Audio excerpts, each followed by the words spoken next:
ರಾಮ ಮಂದಿರ ವಿವಾದಕ್ಕೆ ಮತ್ತೊಂದು ಟ್ವಿಸ್ಟ್ ಸಿಕ್ಕಿದೆ. ರಾಹುಲ್ ಗಾಂಧಿ ವಿರುದ್ಧ ಈಗ ಎಫ್ಐಆರ್ ದಾಖಲಾಗಿದೆ. ರಾಹುಲ್ ರಾಮ ಮಂದಿರ ನಾಟಕಕ್ಕೆ ಕಾನೂನು ಸಂಕಷ್ಟ ಎದುರಾಯ್ತಾ? ಹಾಗಿದ್ರೆ ಇಸ್ ಬ್ರೇಕಿಂಗ್ ಲಭ್ಯವಾಗ್ತಾ ಇದೆ.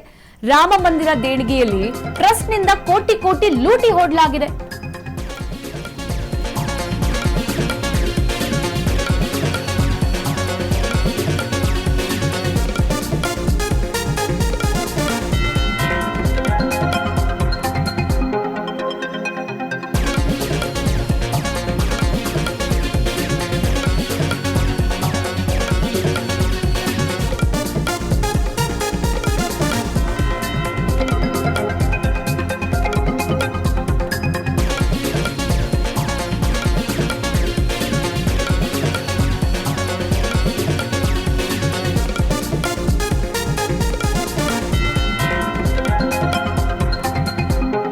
ರಾಮ ಮಂದಿರ ವಿವಾದಕ್ಕೆ ಈಗ ಮತ್ತೊಂದು ಟ್ವಿಸ್ಟ್ ಸಿಕ್ಕಿರುವಂತದ್ದು.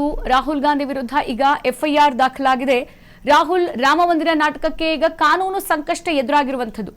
ರಾಮ ಮಂದಿರ ದೇಣಿಗೆಯಲ್ಲಿ ಟ್ರಸ್ಟ್ ನಿಂದ ಕೋಟಿ ಕೋಟಿ ಲೂಟಿ ಆಗಿತ್ತಲ್ಲ, ಸಂಸತ್ತು ಹೊರಗೆ ನಾಟಕ ಮಾಡಿದ್ದಾರೆ ಇಂಡಿಯಾ ಕೂಟ ಸಂಸದ ಅಂತ ಹೇಳಿ ಈಗ ಚರ್ಚೆಯಾಗ್ತಾ ಇದೆ. ಧಾರ್ಮಿಕ ಭಾವನೆಗಳಿಗೆ ಧಕ್ಕೆ ಆರೋಪದಡಿ ಈಗ ರಾಹುಲ್ ಗಾಂಧಿಯವರ ವಿರುದ್ಧ ಎಫ್ಐಆರ್ ದಾಖಲಾಗಿರುವಂತದ್ದು. ಪಪ್ಪು ಯಾದವ್, ಅವಧೇಶ್ ವಿರುದ್ಧವೂ ಕೂಡ ಈಗ ಪ್ರಕರಣ ದಾಖಲಾಗಿದೆ. ಸದ್ಯ ಪ್ರಕರಣ ದಾಖಲಿಸಿಕೊಂಡು ವಾರಣಾಸಿ ಪೊಲೀಸರು ಈಗ ತನಿಖೆಯನ್ನ ಮಾಡ್ತಾ ಇದ್ದಾರೆ. ನಾವು ಗಮನಿಸಿದ್ವಿ, ಇದೇ ರಾಮ ಮಂದಿರ ವಿಚಾರಕ್ಕೆ ಸಂಬಂಧಪಟ್ಟಂತೆ ಅಲ್ಲಿ ಕೋಟಿ ಕೋಟಿ ಲೂಟಿ ಆಯಿತು. ಅದು ಕೂಡ ಒಂದು ರಾಮ ಮಂದಿರ ಒಳಗಿರುವಂತವರೇ ಕೋಟಿ ಕೋಟಿ ಲೂಟಿ ಮಾಡಿದ್ರು ಅಂತ ಹೇಳಿಬಿಟ್ಟು ಒಂದು ದೊಡ್ಡ ಮಟ್ಟದಲ್ಲಿ ಕೇಸ್ ಕೂಡ ದಾಖಲಾಗಿತ್ತು. ಜೊತೆಗೆ ಸಂಬಂಧಪಟ್ಟಂತ ಒಂದಷ್ಟು ಅಧಿಕಾರಿಗಳನ್ನು ಕೂಡ ಅಮಾನತು ಕೂಡ ಗೊಳಿಸಲಾಗಿರುವಂತದ್ದು. ಸದ್ಯ ಈಗ ಮತ್ತೆ ಅದೇ ರಾಮ ಮಂದಿರ ವಿವಾದಕ್ಕೆ ಈಗ ಮತ್ತೊಂದು ಟ್ವಿಸ್ಟ್ ಹೊಸದಾಗಿ ಸೇರ್ಪಡೆಯಾಗಿರುವಂತದ್ದು. ಇಲ್ಲಿ ಕೇಂದ್ರದ ಪ್ರತಿಪಕ್ಷ ನಾಯಕ ರಾಹುಲ್ ಗಾಂಧಿ ವಿರುದ್ಧ ಈಗ ಎಫ್ಐಆರ್ ಅನ್ನ ದಾಖಲಾಗಿಸಲಾಗಿದೆಯಂತೆ. ಅದು ಕೂಡ ರಾಹುಲ್ ಗಾಂಧಿ ರಾಮ ಮಂದಿರ ನಾಟಕಕ್ಕೆ ಕಾನೂನು ಸಂಕಷ್ಟ ಎದುರಾಗಿರುವಂತದ್ದು. ಇದೇ ಲೂಟಿ ಹೊಡೆದಾಗ ರಾಹುಲ್ ಗಾಂಧಿ ಅವರು ಮುಂದೆ ಬಂದು ಒಂದಷ್ಟು ಪ್ರಶ್ನೆಗಳನ್ನ ಇಡ್ತಾರೆ. ಹಾಗಿದ್ರೆ ಬಿಜೆಪಿ ಸರ್ಕಾರದಲ್ಲೇ ಇರುವಂತದ್ದು, ಆ ಸಂದರ್ಭದಲ್ಲೇ ರಾಮ ಮಂದಿರ ಕಟ್ಲಾಯ್ತು, ಹಾಗಿದ್ರೆ ದುಡ್ಡು ಹೊಡೆದವ್ರು ಯಾರು, ಎಲ್ಲಿ ಹೋಯ್ತು ದುಡ್ಡು ಎಂಬರ್ಥದಲ್ಲಿ ಬಹಳಷ್ಟು ದೊಡ್ಡ ಆರೋಪಗಳನ್ನ ಕೂಡ ಮಾಡಿದ್ರು.